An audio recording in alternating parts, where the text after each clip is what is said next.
அடியார்களே, அடியேன் ஏதோ ஒரு விதத்தில் புண்ணியம் செய்துள்ளேன், அல்லது எங்கள் முன்னோர்கள் செய்த புண்ணியமோ என எனக்கு தெரியவில்லை. அடியேன் தொடர்ந்து 362வது பிரதோஷமாக சிவனாலயத்திற்கு வந்து நந்தியம்பெருமானுக்கும் சிவபெருமானுக்கும் நடக்கின்ற அபிஷேகம் ஆராதனையை பார்த்து மனம் மகிழ்கின்றேன். இது போன்ற ஒரு பிராப்தம் எத்தனை அடியார்களுக்கு கிடைக்கின்றது என்று எனக்கு தெரியவில்லை.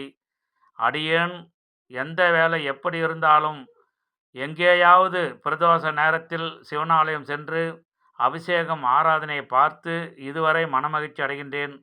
இதே போன்று எனக்கு பிரதோஷ நாட்களில் சிவனாலயம் சென்று நந்தியம்பெருமானுக்கும் சிவபெருமானுக்கும் நடக்கின்ற அபிஷேகம் ஆராதனையை பார்க்க எல்லாம் வல்ல நந்தியம்பெருமானும் சிவபெருமானும் அருள் புரிய வேண்டும் என்று இந்த நல்ல நேரத்தில் பிரார்த்தனை செய்கின்றேன். அனைத்து அடியார்களும் நலமாக வாழ பிரார்த்தனை செய்கின்றேன். திருச்சிற்றம்பலம் தில்லையம்பலம், திருச்சிற்றம்பலம் தில்லையம்பலம்.